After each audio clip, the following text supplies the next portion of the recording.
আসসালামু আলাইকুম গাইস। আজকে মুরগির গোশ রান্না করতেছি। মুরগির মুরগির গোশ চিকেন। আদা মুরগির গোশ, আদা বরাট, জিরে, গরম মশলা, আদাস,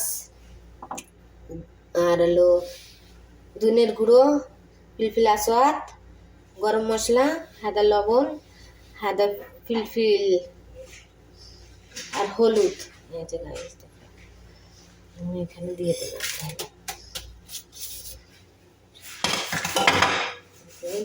এখানে রসুন শসা আছে, রসুন আমি এখানে রসুন দিয়ে দিল।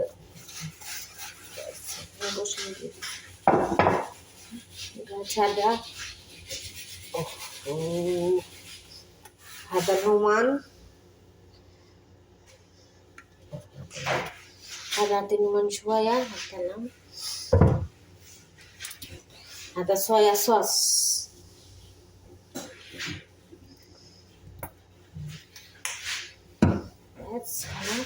আদা সরষের তেল,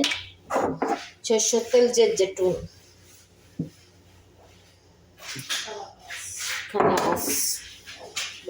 আদা টমাট,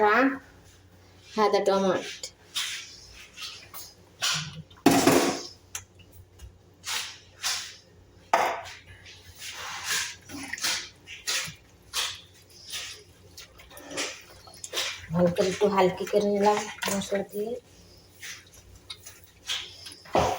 ভালো করে মাখায় নেবেন যাতে মশলাটা ভিতর ঢুকে।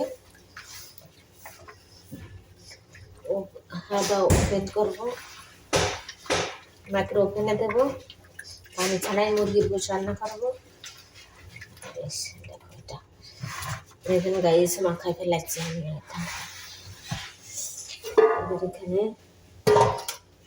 পেঁয়াজ দেবো, পেঁয়াজ ডাইর করে কেটে রাখছি আমি আগের থেকে। এই দেখো এটা পেঁয়াজ, এটা লাল পেঁয়াজ, এটা টমেটো গোল গোল করে কাটিছি একটা, এটা আলু পাতাতোস।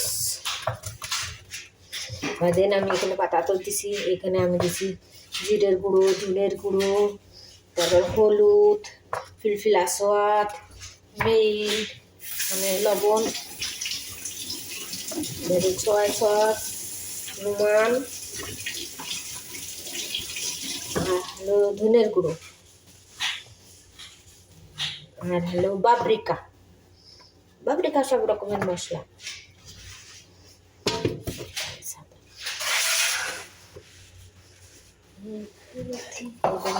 এইভাবে করলাম আমি,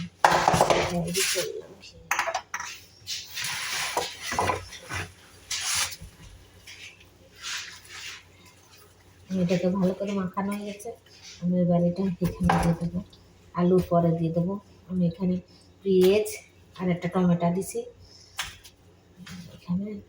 আবার এখন বেশি মশলা খাই না, হালকা মশলা খাই, হালকা মশলা দিয়ে রান্না করি। যেখানে ঝাল নেই, ঝাল ছাড়াই রান্না করতেছি। এখানে ঝালের কোনো নেই। মুরগির গোশ পানি ছাড়াই রান্না করতেছি। আদা টমেটোর পানি। এখানে লবণ দিছি 1 চামচ, পরিমাণ মতন লবণ দিতে হয়।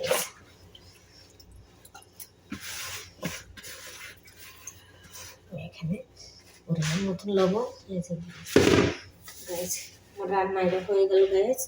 এখন আপনি দেখেন আমার রান্না। এখানে হালকা একটু সরষের তেল ছিটিয়ে দিলাম যাতে তামটা ভালো হয় গাইস। এই দেখেন রান্না, দেখছেন গাইস?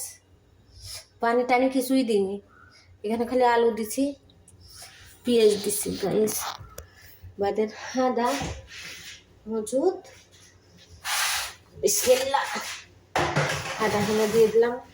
Microphone class guys. আসসালামু আলাইকুম গাইস, ভালো থাকবেন, সুস্থ থাকবেন। আসসালাম গাইস।